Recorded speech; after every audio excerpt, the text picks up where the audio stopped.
going on, everyone, and welcome back to Two Guys Watching Football, where we're going back in the film room to look at Travis Jones. I had great reception on the Daniel Falele video. If you guys are liking these breakdowns, if you want more, if you want to see more players, hit the like button, drop a comment to let me know what you want to see next. And if you're new to the channel, hit subscribe so you don't miss any episodes drop.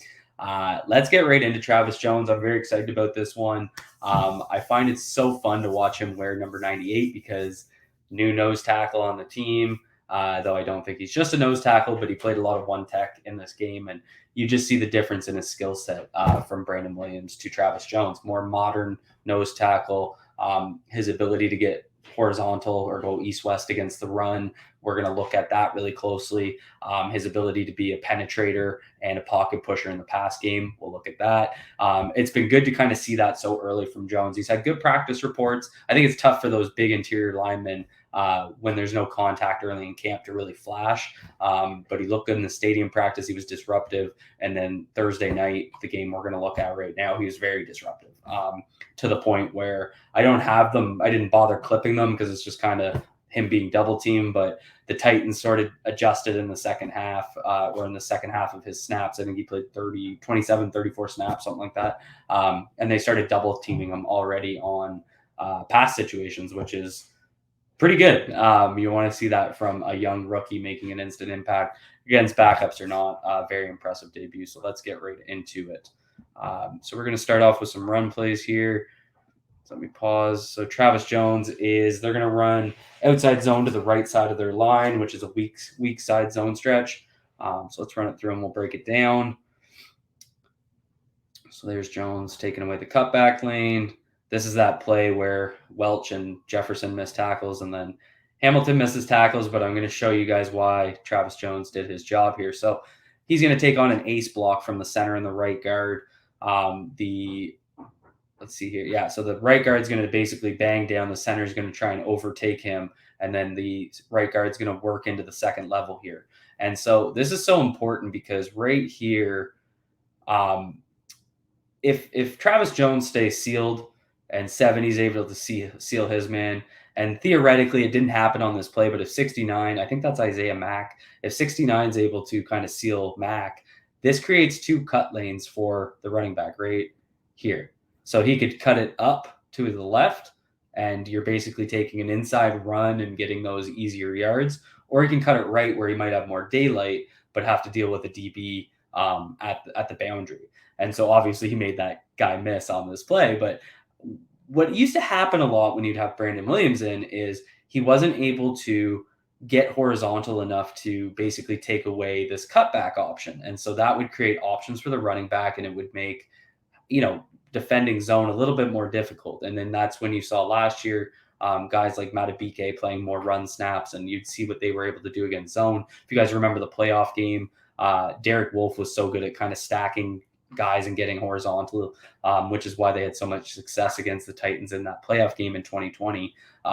So nonetheless, what you see here is Jones right there is able to shed his man, and that forces him outside.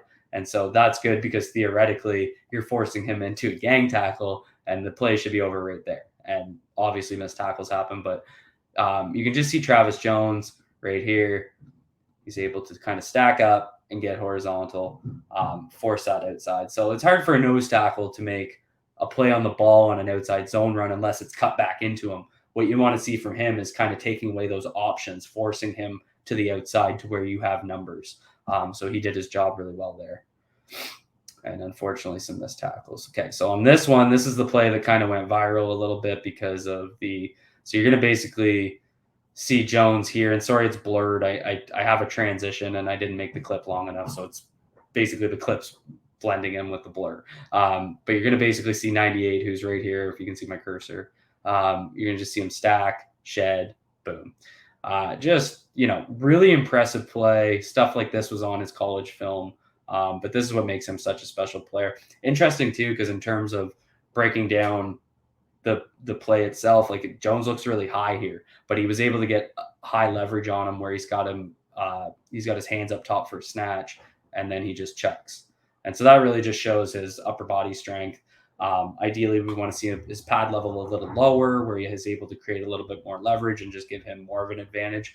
But really good stack and shed here to make that play. Elite stuff. So there you've kind of seen an inside play and an outside play where he's kind of excelling.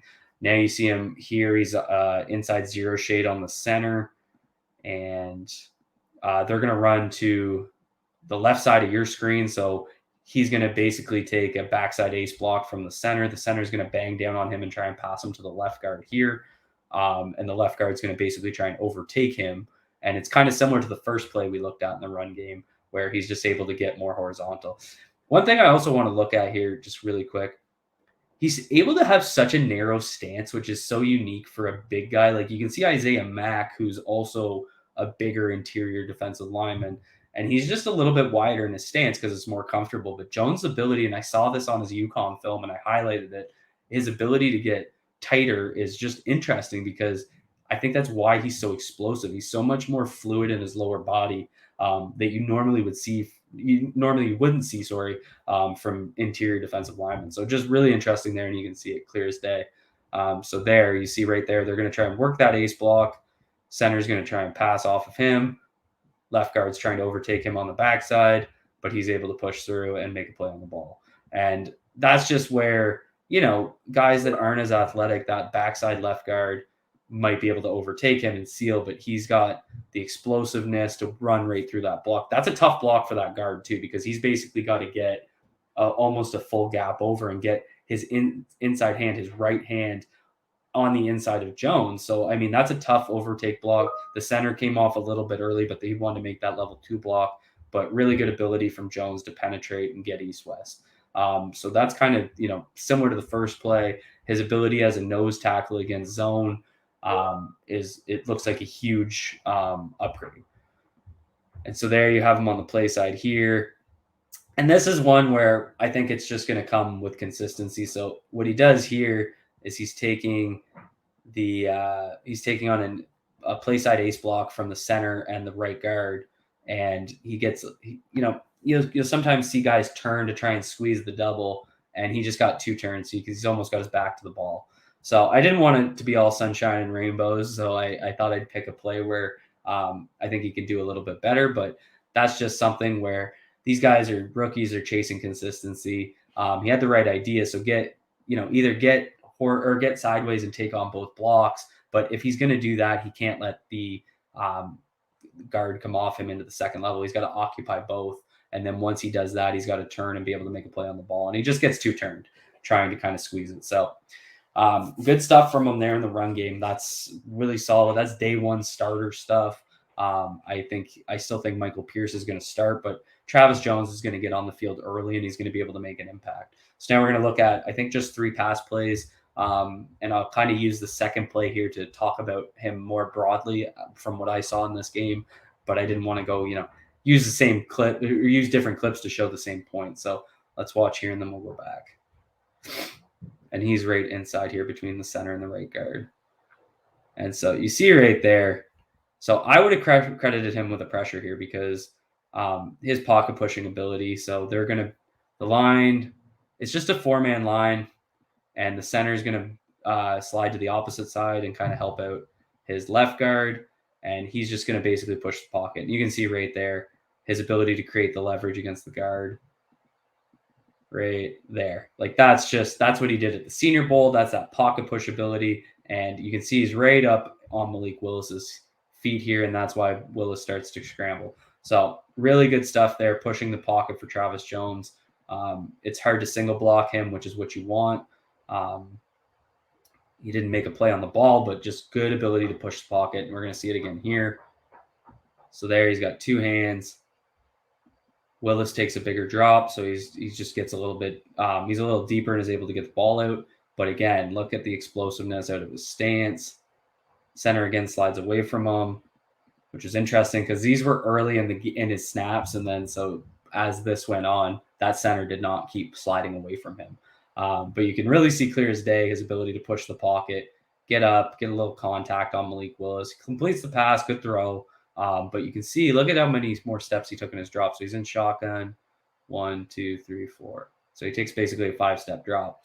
it's going to be hard for a nose tackle to kind of do that unless the coverage is really tight and it's kind of a later sack in the count. But exactly what you want to see from him. Push the pocket, get up there. Boom.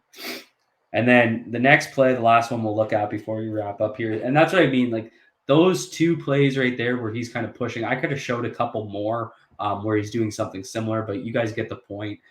When he was single blocked in this game, that was what he was doing. He was able to push the pocket and he was able to get his offensive lineman deep into the pocket.